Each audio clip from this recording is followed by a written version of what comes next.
Je suis né dans la ville d'Aubagne, sous le Garlaban, couronné de chèvres au temps des derniers chevriers. Garlaban, c'est une énorme tour de roche bleue.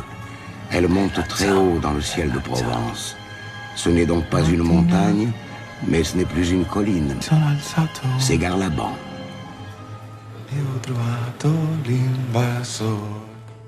Oh partigiano, porta mi vida.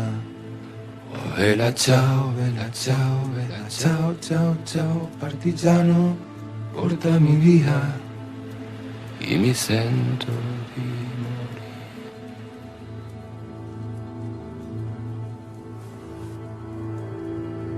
E se io muoio da partigiano, oh bella ciao, bella ciao, bella ciao, ciao, ciao. E se io muoio da partigiano, tu mi devi seppellire, e seppellire la sui montagna. Je salue la présence des camarades aussi interprofessionnels du Pays d'Aubagne, notamment pas mal de territoriaux qui sont là, de retraités aussi. Le service public s'intéresse tout le monde. Et également la présence donc avec nous de Madame le maire de la Penne-sur-Yvonne, voilà, Christine Capdeville, Monsieur Yves Ménard également, le maire de Roquevert. Voilà, donc vous savez que depuis le mois de juin, on a attaqué une lutte de longue haleine contre le projet de démantèlement de l'ensemble des services publics de proximité et de pleine de compétences sur le territoire. Notre département est, comme tous les autres, particulièrement touché, puisqu'il est question de la suppression de 21 trésoreries, dont 6 seraient transformées en services de gestion comptable, remplacées de ci de là par des points de contact, des coquilles vides, où on ferait payer aux mairies le transfert de charges, l'entretien, l'infrastructure, l'immeuble, etc. Des fusions de SIP, des transferts de services entiers des impôts, par exemple ici à Aubagne, donc c'est le service impôt des entreprises qui serait transféré à la Ciotat. Et ça se répète sur l'ensemble des Bouches-du-Rhône. Une première journée de grève le 16 septembre nationale, qui elle s'est conclue par la participation d'un agent gréviste sur 2 sur l'ensemble des services opérationnels, autrement dit service impôt des entreprises, service du cadastre, service impôt des particuliers, trésorerie spécialisée, trésorerie mixte. On n'arrête pas là, on l'a dit le 16, c'est le premier jour du reste de notre lutte. Depuis, il ne faut pas que nous ignorions les avancées de la lutte. Les avancées de la lutte, ça veut dire le recul des contre-réformes.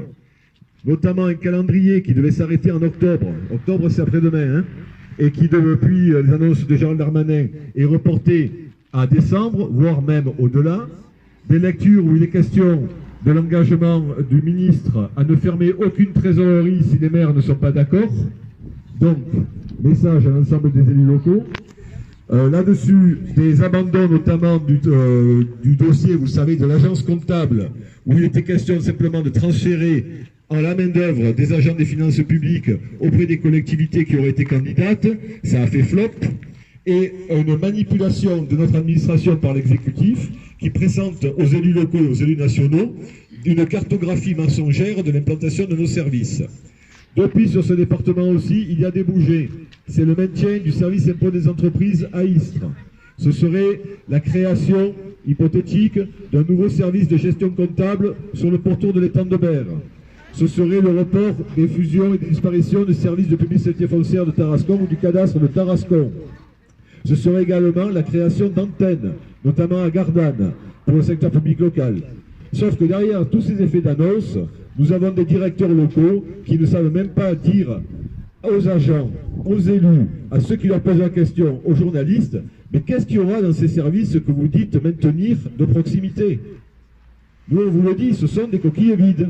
La preuve en est, par exemple, pour Gardanne, qui serait transformée en antenne, il n'y aura pas de comptabilité. On est le trésor public et les impôts. Un service des impôts ou du trésor public où il n'y a pas de comptabilité, il fait autre chose qu'accueillir du public. D'accord? Parce qu'on encaisse et on rembourse. Donc vous voyez le mensonge jusqu'où il va. On a M. Darmanin qui se répand, encore dernièrement, il annonce que le PASS a fait rentrer 2 milliards d'euros en plus dans les caisses de l'État. Ben, ma foi, qui nous montre les statistiques et les études, hein, parce qu'on saura combien a fait rentrer dans les caisses de passe par les caisses de l'État, on le saura uniquement en juillet 2020, une fois que les restitutions seront faites. Voilà. Donc on a quelqu'un qui joue aux apprentis sorciers, qui a un langage démagogique et dont le seul objet aujourd'hui, c'est par exemple de transférer des missions régaliennes publiques, soit de s'en décharger sur les collectivités locales, alors que par ailleurs on leur supprime les moyens de fonctionner et que leur autonomie financière elle est quasiment théorique, ou alors de l'autre, le filer à ses copains de la Française des Jeux. Parce qu'on va devoir payer maintenant au bar tabac dans le réseau de la Française des Jeux, la cantine, peut-être l'enterrement de mémé, ou alors encore des impôts. Enfin, c'est hallucinant. Donc ici, dans ce département, on ne lâche pas, on a du temps devant nous, on va à la rencontre des agents, on a écrit à tous les élus, je salue encore la présence ici des élus du secteur, et on va continuer, et je donne la parole à mes camarades.